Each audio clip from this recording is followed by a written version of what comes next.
Dwar il-kawża tal-Vitis, kif se ġġibu lura l-flus l-Ministeru? Sinjorina, irrispondejt fuq il-Vitas u l-Stewart qabel nirreferika għall-intervisti li Il-Prim Ministru għadu ma fitaħx kawża dwar il-Vitis, Nirref- dwar il-flus li jingħataw nirreferi lill-Vitis Stewart. għall-intervisti ta' Ma tistax tgħidli hawn hawnhekk qed insaqsik hawn. Din kienet ir-reazzjoni tal-Ministru għall-Anzjanità Attiva Joe Etienne Abela meta tnejn wara nofsinhar Net News taqsih dwar il-fatt li jissaddew xarejn u nofs mis-sentenza tal-qorti li ddikjarat il-konċezzjoni ta' 3 sptarijiet li kellu l-gvern ta' Abela ma' Vitis u Stewart bħala fraudolenti.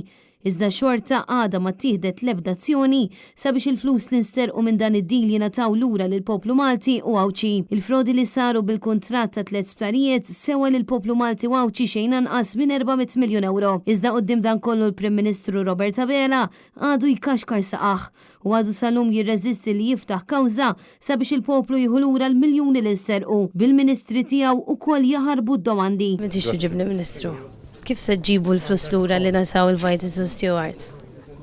Dan il-kuntratt fraudolenti ħalla d-dejn finanzjarju kbir fis-settur tas-saħħa ta' pajjiżna. Dan apparti l-sitwazzjoni fl-Isptar Mater Dei kull ma jmur qiegħda tiddeterjora b'diversi pazjenti fil-kuruturi, swali mimlija bl-stretchers, mobile toilets li qed jintużaw bħala showers u pressjoni kbira fuq l-emerġenza.